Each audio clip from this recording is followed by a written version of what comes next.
सागर लपेटे हूँ, पानी में खुद को समेटे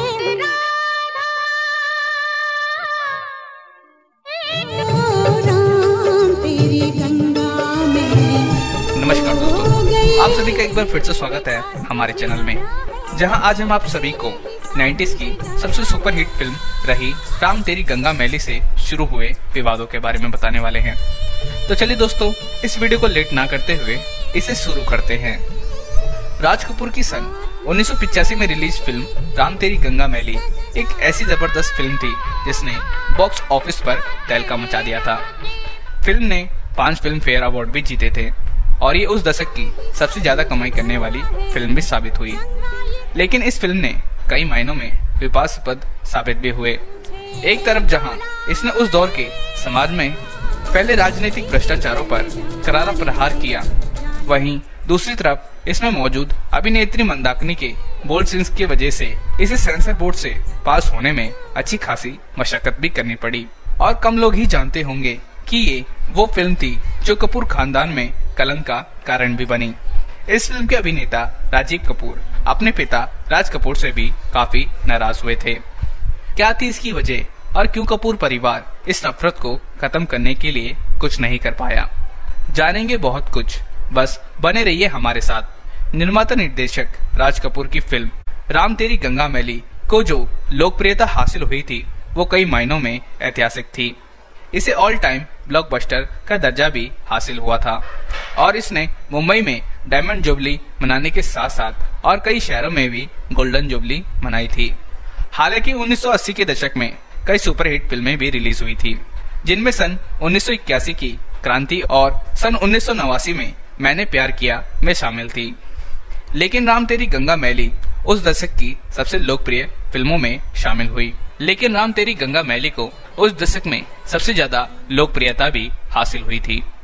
मशहूर अमेरिका की इंडोलॉजिस्ट विश्लेषक फिलिप रिथविन विंडो ओएफ के अनुसार ये फिल्म एक ऐसा रूपक थी जिसने शास्त्रीय और पौराणिक कथाओं को आधार बनाकर राजनीतिक और सामाजिक मान्यताओं का संश्लेषण किया था। उनके मुताबिक फिल्म में जहां राजनेताओं और पूंजीपतियों के भ्रष्टाचार की निंदा थी, वहीं उस वक्त के प्रधानमंत्री राजीव गांधी की पर्यावरण से जुड़ी पहल का समर्थन भी किया गया था।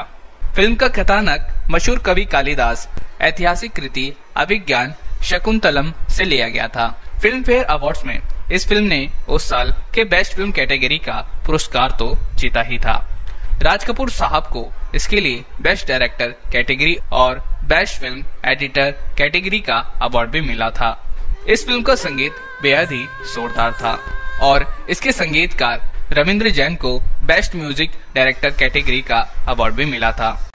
लेकिन कम ही लोग जानते हैं कि इसी फिल्म की वजह से राज कपूर साहब और उनके बेटे राजीव कपूर के बीच अनबन होनी शुरू हो गई थी।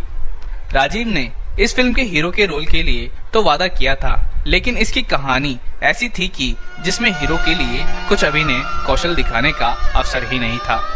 फिल्म राम तेरी गंगा मैली की सक्सेस का सारा क्रेडिट मंदाकिनी के झरने वाले सीन और डायरेक्टर राज कपूर को ही मिल गया था। इस फिल्म से मंदाकिनी खूब चर्चित हुई, लेकिन राज कपूर वहीं के वहीं रह गए। कहते हैं कि यही फिल्म कपूर खानदान में कलंक का कारण बनी थी। लेखिका मधु जैन की किताब का कपूरस में उन्होंने कपूर फैमिली अंदर की बात को उजागर करते हुए लिखा है कि राजीव कपूर फिल्मों में उनका किरदार कमजोर किए जाने के लिए अपने पिता डायरेक्टर राज कपूर को जिम्मेदार मानते हैं। राम तेरी गंगा मैली के हिट होने से मंदाकिनी तो रातों रात स्टार बन गई, लेकिन राजीव कपूर को इसका कोई फायदा नहीं हुआ। कहते हैं कि राज कपूर ने अपने पिता से उनके लिए कोई हीरो पर आधारित फिल्म बनाने का अनुरोध भी किया था, लेकिन राज कपूर ने इसे इनकार कर दिया था। मधु जैन के अनुसार राजीव कपूर के चाहने के बावजूद राज कपूर ने ऐसा नहीं किया और राम तेरी गंगा मैली के दौरान भी उन्हें महज एक आर्टिस्ट के तौर पर रखा। राज कपूर उनसे यूनिट का सारा काम करवाते थे, जो एक स्पॉट बॉय और असिस्टेंट करता था। राम तेरी गंगा मैली के बाद राजीव कपूर ने कई फिल्मों में काम किया, जिनमें जबरदस्त, लवर बॉय, जल जला, शुक्रिया, हम तो चले परदेश और जिम्मेदार आदि महत्वपूर्ण थी। हालांकि राजीव इन फिल्मों में दिखी तो जरूर, पर उनकी फिल्में उतनी लोकप्रिय नहीं हुई जितने की राम तेरी गंगा मैली हुई थी। उन्होंने 14 फिल्मों में भी अभिनय किया। कहा जाता है कि पिता के व्यवहार से राजीव इतने आहत हो गए थे कि उन्होंने अपने पिता से ही बात करनी बंद कर दी थी। राज कपूर के करीबी बताते हैं कि उन्हें राज कपूर के विशाल इमेज के आगे बोनो जैसा साबित होने का उतना ही दुख था जितना राम तेरी गंगा मैली के मुकाबले उतनी दूरी फिल्मों की अपेक्षाकृत कम चलने का वो मानते थे कि अगर उन्होंने इस फिल्म में काम नहीं किया होता तो लोग उन्हें उनकी दूसरी फिल्मों की वजह से पहचानते, उनके अभिनय की सराहना करते बताते कि उनके अनुरोध पर उनके भाइयों और चाचा शम्मी कपूर ने भी राज कपूर साहब पर उन्हें लेकर कोई फिल्म बनाने का दबाव डाला था, लेकिन इसका कोई भी फायदा नहीं हुआ। उनके दिल में अपने पिता के प्रति कड़वाहट बढ़ने लगी थी, लेकिन पिता के निधन के बाद शुरू की गई फिल्म हैनाना को उन्होंने बतौर प्रोड्यूसर सन 1991 में पूरा किया। इस फिल्म को उनके बड़े भाई रणधीर कपूर ने निर्देशित किया था। इसके बाद उन्होंने एक और फिल्म प्रेम ग्रंथ का निर्देशन भी किया था जो 1996 में रिलीज हुई। इस फिल्म में उनके बड़े भाई ऋषि कपूर और माधुरी दीक्षित जैसे कलाकार मुख्य भूमिका में थे। हालांकि इसके बावजूद भी ये फिल्म दर्शकों का ध्यान अपनी ओर नहीं खींच पाई और ये फ्लॉप साबित हुई।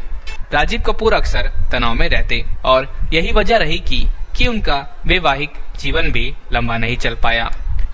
राजीव कपूर ने सन 2019-20 के दौरान तुलसीदास जूनियर में काम किया था। संजय दत्त और आशुतोष गोवारिकर भी मौजूद थे। ये फिल्म हाल ही में कंप्लीट हुई थी और जल्द ही रिलीज होने वाली थी और ये भी कहा जा रहा था कि इस फिल्म से राजीव फिल्मों में कमबैक भी करेंगे, लेकिन ये सपना भी अधूरा ही रह गया।